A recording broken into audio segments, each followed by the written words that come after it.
अब देखेंगे general property of virus and the briefly discussion of bacteriophage. ठीक है, वायरस और बैक्टीरियोफेज, बेसिकली जो बैक्टीरियोफेज है वो भी वायरस है। बेसिकली ये जो बैक्टीरियोफेज है ये ह्यूमन को इफेक्ट नहीं करता है, और ये जितना भी लिविंग ऑर्गेनिज्म है, दुनिया के सारे लिविंग ऑर्गेनिज्म को ये इफेक्ट करता है। ये इसकी खास बात है, मतलब खास बात क्या, ये बेकार बात है। ठीक है, पिछले बार कोई से भी एग्जाम में पूछा गया था कि वायरस किसको किसको इफेक्ट करता है, बैक्टीरिया को, ह्यूमन को, प्राणी को, और मतलब कई सारे जीव जंतु दिया था बेसिकली। तो लोग बोल रहे थे कि बैक्टीरिया और प्लांट को करता है और ह्यूमन को करता है। करता सबको है, जितना भी लिविंग थिंग है उसको सबको करता है, जीवित जीव को सबको करता है, स्तनधारी को। ये बात इसके बारे में याद है। और ये जो भाई साहब है ना, ये वायरस का ये बेटा है, छोटा बेटा है। ये बेसिकली ये सिर्फ प्लांट बस को करता है, नहीं, प्लांट भी सिर्फ बैक्टीरिया बस को करता है, ये ह्यूमन को नहीं करता है। ये इसकी खास बात है। ठीक, तो अपन पहले जनरल प्रॉपर्टी ऑफ वायरस देख लेंगे। जनरल प्रॉपर्टी ऑफ वायरस का मतलब क्या है? वायरस एक न्यूक्लियर प्रोटीन है। बेसिकली क्या है? Nuclear protein. मैं बता दूं, वायरस की एक प्रॉपर्टी में सबसे पहले लिखेंगे वायरस एक न्यूक्लियर प्रोटीन है। न्यूक्लियो प्रोटीन है का मतलब क्या है? न्यूक्लियस प्लस प्रोटीन है। क्या है? न्यूक्लियस प्लस प्रोटीन है। ठीक है, न्यूक्लियस प्लस प्रोटीन है। न्यूक्लियस मतलब क्या है? डीएनए या तो आरएनए। ठीक, यहीं से निकल गए, या तो डीएनए होगा या तो आरएनए होगा, आरएनए। ठीक है, और या तो ये डबल स्टैंडर्ड हो सकता है या तो सिंगल स्टैंडर्ड हो सकता है। ठीक है, तो मैं लिख देता हूँ, डबल स्टैंडर्ड हो सकता है या तो सिंगल स्टैंडर्ड हो सकता है। ठीक है, तो सबसे पहला प्रॉपर्टी क्या हुआ? वायरस एक न्यूक्लियर प्रोटीन है जो न्यूक्लियस प्लस प्रोटीन का बना रहता है, जिसमें न्यूक्लियस मतलब या तो डीएनए है या तो आरएनए है। वायरस के जेनेटिक्स मटेरियल अभी समझेंगे, टेंशन मत लो। ठीक, तो न्यूक्लियर प्रोटीन का मतलब समझ गए, या तो डीएनए में डबल स्टैंडर्ड हो सकता है, अरे डबल स्टैंडर्ड ये वाला जी। ठीक, या तो सिंगल स्टैंडर्ड, ये सिंगल स्टैंडर्ड। ठीक है, या और आरएनए क्या है? एक्चुअल में आरएनए भी वही है, या तो सिंगल स्टैंडर्ड आरएनए हो सकता है या तो डबल स्टैंडर्ड आरएनए हो सकता है। तो ये बेसिकली इसकी खास बात रहता है। ये न्यूक्लियर प्रोटीन, ये कैसे प्रोटीन लिखा है? प्रोटीन है, प्रोटीन। ठीक है, न्यूक्लियस प्रोटीन समझ गए क्या है। दूसरी इसकी खास बात है, बेसिकली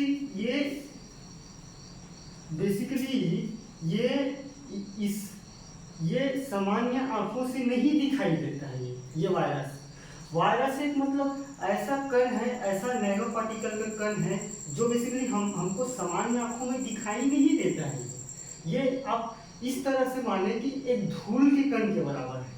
अचानक से कहीं अगर धूल आता है मगर हमको दिखता नहीं है, वो हवा, सिर्फ वही है वायरस। तो वायरस क्या है?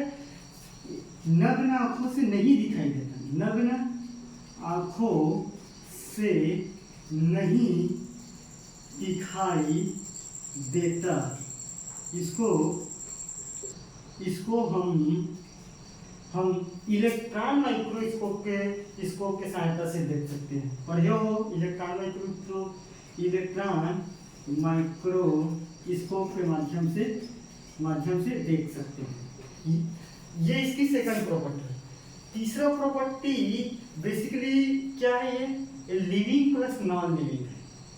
ठीक है, तो तीसरा प्रॉपर्टी बेसिकली यह इस वायरस में या तो डीएनए पाया जाएगा या तो आरएनए पाया जाएगा। तीसरा प्रॉपर्टी ये लिखो कि वायरस में या तो आइदर बोलते हैं इंग्लिश में, आइदर डीएनए या आरएनए पाया जाएगा।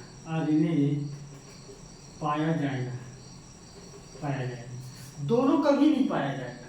यहाँ आइदर लिखूं, मतलब वायरस में या तो लिखो, या तो डीएनए या तो आरएनए होगा। बात समझ में आ रहा है? पहला nucleo protein, second electron microscope से स्टडी कर सकते हैं, तीसरा वायरस में डीएनए या तो आरएनए होगा। ठीक है, और बेसिकली इसका तो जो जीनेटिक्स मटेरियल क्या है, डीएनए या तो आरएनए होगा, तो एक पॉइंट और बढ़ा सकते हो। तीसरा चौथा, इसका अनुवांशिक, वायरस का अनुवांशिक पदार्थ क्या होगा, यहाँ वायरस लिख लो ना आगे, वायरस का अनुवांशिक पदार्थ डीएनए या तो आरएनए होगा। ये भी ये पाया जाता है किस दोनों में से एक, और अनुवांशिकी पदार्थ डीएनए और आरएनए होता है, या आरएनए होता है, या आरएनए होता है। ठीक है, बेसिकली यह non living plus non living condition में रहता है। इसका मतलब क्या हुआ, वायरस। ठीक, तो 3 पॉइंट हो गया। चौथा या पांचवा, वायरस सजीव प्लस निर्जीव होता है, निर्जीव होता है। सजीव का मतलब क्या है, जिसमें, नहीं पहले निर्जीव को देख, निर्जीव का मतलब क्या है, जिसमें सेल की गुणन क्षमता नहीं पाया जाता है, सेल की बहुगुणन क्षमता नहीं, क्षमता का अभाव। ठीक है, साथ ही साथ और क्या होगा निर्जीव में, यहीं से निकलेगा, एक पॉइंट और निकलेगा, मैं निकाल दूं। ठीक, सेल का बहुगुणन क्षमता क्या है, उपापचय क्रिया, उपापचय। भाई जब ये जीवित नहीं है तो उपापचय क्रिया क्या होगा, नहीं होगा, उपापचय नहीं होगा। ठीक है, साथ ही साथ क्या होगा तीसरा, यह बेसिकली क्रियाशीलता इसमें नहीं पाया जाएगा, क्रियाशीलता नहीं पाया जाता। ठीक, सजीव का मतलब क्या है, जिसमें बहुगुणन क्षमता पाया जाता है, उपापचय। सजीव मतलब जीव, जिस पर जीव हो। तो क्या है इसमें, एक ही लाइन में बता सकते हैं कि जिसमें सजीव, जिसमें बहुगुणन क्षमता पाया जाता है। इसमें प्रजनन क्षमता नहीं पाया जाएगा, निर्जीव है तो कैसे बच्चा पैदा कर लेगा, आप निर्जीव रहोगे कैसे बच्चा पैदा करोगे, आप सजीव हो तब ना आपका जेनेटिकल ऑर्गन बच्चा पैदा करने में सक्षम है। ठीक है, तो इसमें प्रजनन क्षमता नहीं। तो वायरस क्या है, सजीव प्लस निर्जीव है, मतलब दोनों कार्य कर रहे हैं, तो दोनों को जोड़ के बोलते हैं मीजोबायोटिक कंडीशन में रहता है वायरस। अगर कोई जीव के बाहर है तो सजीव मतलब ये वाला कंडीशन सारी पाया जाएगा वायरस में। अगर कोई जीवित जीव में अगर चले गया है तो बहुगुणन क्षमता पाया जाएगा। तो क्या है ये, मीजोबायोटिक कंडीशन का है वायरस, बायोटिक होता है। तो यहाँ से क्या निकल रहा है, वायरस सजीव प्लस निर्जीव होता है। सजीव के मतलब वायरस में बहुगुणन क्षमता पाया जाता है, चौथा पॉइंट। पांचवा पॉइंट, अगर निर्जीव है वायरस तो बहुगुणन क्षमता नहीं, उपापचय क्षमता नहीं, क्रियाशीलता नहीं, प्रजनन क्षमता नहीं। और जब दोनों को अगर एक ही शब्द में बोले तो मीजोबायोटिक कंडीशन में रहता है। तो इससे क्या निकल रहा है भाई, वायरस के गुणन के लिए एक जीव चाहिए, तो हम लिख सकते हैं वायरस के बहुगुणन के लिए कोई ना कोई जीव चाहिए उसको जीवित रहने के लिए। इसी कारण लिखा रहता है किसी भी बुक में कि वायरस इज इंटरसेलुलर का मतलब कोई ना कोई सेल चाहिए, और कोई ना कोई सेल चाहिए का मतलब क्या, निकल रहा है कि नींद कर रहा है, एक सेल निकल रहा है कि नींद कर रहा है, यहाँ जीवित रहने के लिए। तो वायरस क्या है एक्चुअल में, वायरस को जीवित रहने के लिए एक इंटरसेलुलर चाहिए, वहीं से निकल रहे हैं ना कॉन्सेप्ट से। तो वायरस को जीवित रहने के लिए इंटरसेलुलर चाहिए। इंटरसेलुलर तो मेरे को हिंदी पता नहीं है, आप लिख लेना इंटरसेलुलर। ठीक, यहाँ लिखना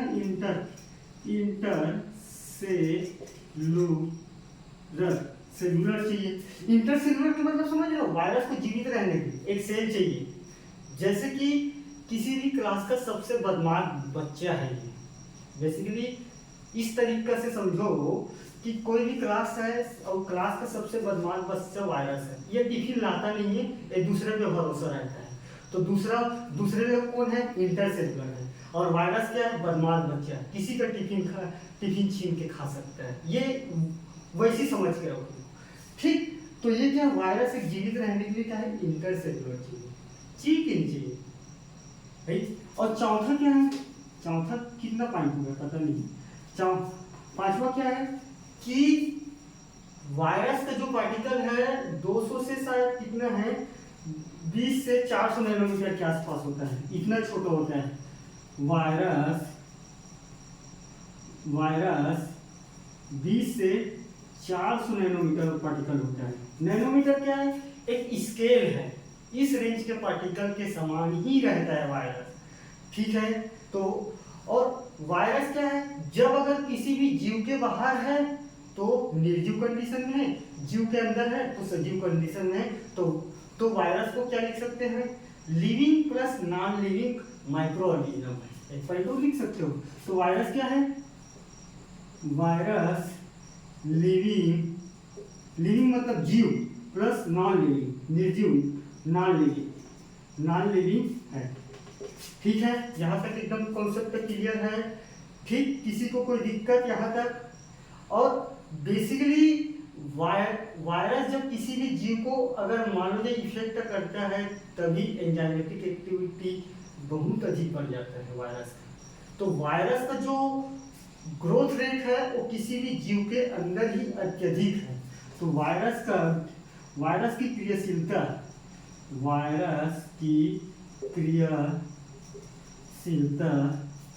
जीवित जीव में अधिक। और वायरस में एक कैरेक्टर और पाया जाता है, एक प्रॉपर्टी और पाया जाता है, इसमें बहुगुणन क्षमता अत्यधिक है, ठीक है। तभी ये इफेक्ट जल्दी करता है, ठीक। इसका बहुगुणन क्षमता अधिक है, बहुगुणन क्षमता अधिक है, ठीक, अधिक है। ये वायरस की सामान्य बेसिक प्रॉपर्टी या बेसिक ऑफ कैरेक्टर बोल सकते हैं, ठीक है। अब वायरस के सामान्य स्ट्रक्चर देखते हैं, फिर बैक्टीरियोफेज क्या है, इसका लाइफ साइकिल देखते हैं, और बाकी सब तो सेम ही है, ठीक है, ठीक। तो वायरस के सामान्य स्ट्रक्चर बेसिकली होता क्या है, ठीक, उसी को देख लेते हैं। वायरस का एक सामान्य स्ट्रक्चर बेसिकली 3-4 चीज से मिलकर बना रहता है। वो हेड और टेल में नहीं मत जाओ, हेड और टेल अभी सब इसमें आएगा बैक्टीरियोफेज के डिटेल डिस्कशन। वायरस एक्चुअल में होता क्या है ये जानना है। यहाँ हम किसी भी साइज के बेसिस पे कैसे डिसाइड होता है वायरस, हम उस चीज को बताएंगे इस स्ट्रक्चर से। हम ये नहीं बताएंगे कि ये स्ट्रक्चर का ये होता है। वायरस का सामान्य बेसिक क्या है, हम इस बातों को देखेंगे। तो वायरस बेसिकली 2-3 चीज से बना है। वायरस की बनावट वायरस, क्योंकि सामान्य प्रॉपर्टी लिखना पड़ेगा ना, वायरस की बनावट वायरस की बनावट में 2-4 बातों को ध्यान में रखना पड़ता है। सबसे पहले ये गोला चेन टाइप बना रहता है। अभी हम वो ए वाले स्ट्रक्चर आप देखे होंगे, ऐसे ये टेल उस पर मत जाओ, वो आएगा, इसमें आएगा, टेंशन नहीं लेना है कि सर क्या बना रहे हैं ये, हम क्या रहता है इसी के अंदर उसको पहले देखेंगे ना प्रॉपर्टी, क्योंकि ये भी तो वायरस है एक टाइप से। तो ये चेन टाइप है, इसको बोलते हैं कैप्सोमियर, समझ रहे हो कैप्सोमियर क्या है? ये जो चैन नुमा संरचना है इसको बोलते हैं कैप्सोमियर,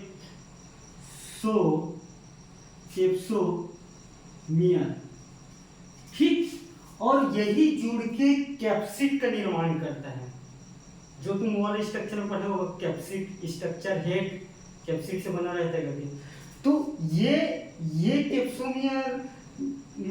कैप्सोमियर मिलके पूरा बना है, ये एक चैन टाइप बना है जिसको बोलते हैं कैप्सोमियर, कैप्सिड बोलते हैं। जिसको मिलाकर क्या बोल रहे हैं, कैप्सोमियर मिलाकर क्या बोल रहे हैं, कैप्सिड, ठीक। और ये कैप्सिड बेसिकली ये जो छोटे छोटे जो पूरे चेन अगर मिलके बना है तो क्या है ये प्रोटीन का होता है। तो ये क्या का है कैप्सिड, प्रोटीन का है, प्रोटीन का। आप सीक्वेंस में चलो तभी समझ में आए, हर एक का सीक्वेंस में चलो।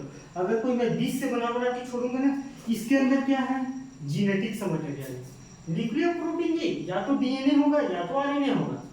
ठीक, एक एक सीक्वेंस में चलो। न्यूक्लियो प्रोटीन बोला हूं, न्यूक्लियो प्रोटीन। अब कुछ मत करो, सीक्वेंस में चलो। जीनेटिक्स मटेरियल अंदर में या तो डीएनए हो सकता है या तो आरएनए हो सकता है। जैसे इसको बाहर घेरने के लिए मैं कैप्सोमियर बनाई हूँ, और इसी कैप्सोमियर का पूरा जुड़ाव को कैप्सिड बोल रहे हैं। और यही कैप्सिड क्या चीज का बना है, प्रोटीन का बना है। और यही कैप्सोमियर के जो अरेंज है, कैसे अरेंज होगा उसी पे डिपेंड है वायरस की आकृति। ठीक है, तो वायरस की आकृति किस पर डिपेंड है, कैप्सोमियर के ये गोल गोल के अरेंज पर है, जिसको हम कैप्सोमियर बोले।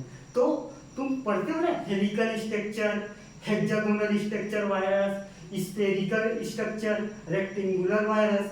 तो ये क्या चीज का, यही कैप्सोमियर के अरेंज, कैसे अरेंज है। अगर कोई हेक्सोमियर ऐसे अरेंज होगा तो इसको अलग नाम दे देंगे। अगर ऐसे गोल गोल वाला देखे हो तो इसको स्फेरिकल बोल देंगे। अगर ये गोल होगा और यहाँ स्पाइक सा लगा रहता है, देखिए कोरोना भी तो वायरस है ना, तो इसको प्रभामंडल वायरस बोल देते हैं। तो वो डिपेंड करता है कि ये कैप्सोमियर का अरेंज कैसा है। तो कैप्सोमियर का सबसे फर्स्ट काम क्या है, ठीक, तो कैप्सोमियर ही डिसाइड करता है कि कैप्सोमियर के अरेंज ही डिसाइड करता है वायरस की आकृति। तो मैं यहाँ लिख सकता हूँ कैप्सोमियर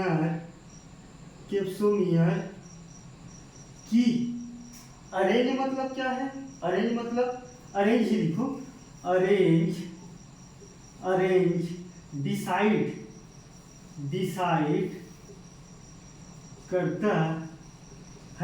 करता है वायरस की आकृति को, वायरस की आकृति को। ठीक है, तो यहाँ तक वायरस की सामान्य जनरल प्रॉपर्टी अपन पढ़ चुके हैं। अब देखेंगे बेसिकली इसका जो शेप साइज है, ये आप अगर कोई देखना चाहते हो तो देख सकते हो। बाकी जो आपका सिलेबस का टॉपिक है जनरल प्रॉपर्टी ऑफ वायरस, तो जनरल प्रॉपर्टी में इतना ही आता है। ठीक है, और इसमें कोई खास बात नहीं है, और इसमें ऐसा कोई खास बात नहीं। और देख, इसी के बाहर में एक लेयर्स रहता है ये, और बता देता हूँ, जो लिपिड प्लस प्रोटीन का बना है, और ये हर वायरस में नहीं पाया जाता। तो आप एक लाइन बता सकते हो कि लिपिड का एक और लेयर रहता है। लिपिड मतलब वसा प्लस प्रोटीन का प्लस कार्बोहाइड्रेट का बना रहता है, कार्बोहाइड्रेट का बना रहता है, ये वाला लेयर, ये जो बाहर वाला। और इसी को तीनों को मिला देते हैं, लिपोप्रोटीन बोलते हैं। क्या बोलते हैं, लिपोप्रोटीन। ठीक है, लिपोप्रोटीन समझ में आ गया, जो सभी वायरस में नहीं रहता है। यहां लिख सकता हूं, जो सभी वायरस में नहीं रहता। ठीक है, यहां तक एकदम क्लियर है कॉन्सेप्ट का, कोई दिक्कत? तो सबसे पहले जाना जीनेटिक्स मटेरियल बनाना, जिसको बोलते हैं न्यूक्लियो प्रोटीन है। न्यूक्लियो प्रोटीन के बाहर क्या है, वायरस की स्ट्रक्चर में, वायरस की बनावट में कैप्सोमियर है। कैप्सोमियर के अगर जुड़ाव होगा तो क्या बनेगा, कैप्सिड बनेगा। और यहाँ क्या चीज का बना रहता है, प्रोटीन का बना रहता है। ठीक है, कैप्सोमियर क्या करता है, काम क्या है, इसी के जो अरेंज है उसी के बेस में वायरस के आकृति डिसाइड होता है। अब वायरस की आकृति बहुत सारा प्रकार के, दुनिया में बहुत सारा प्रकार के, अब कितना ही याद करो। ठीक है, तो वायरस की आकृति ये है।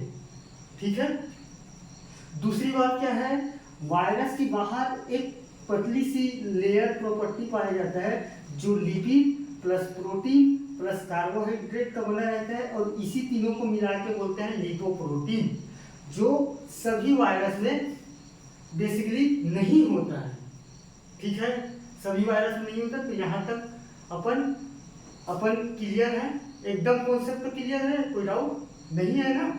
लिख लोगे ना यहाँ तक? ठीक है।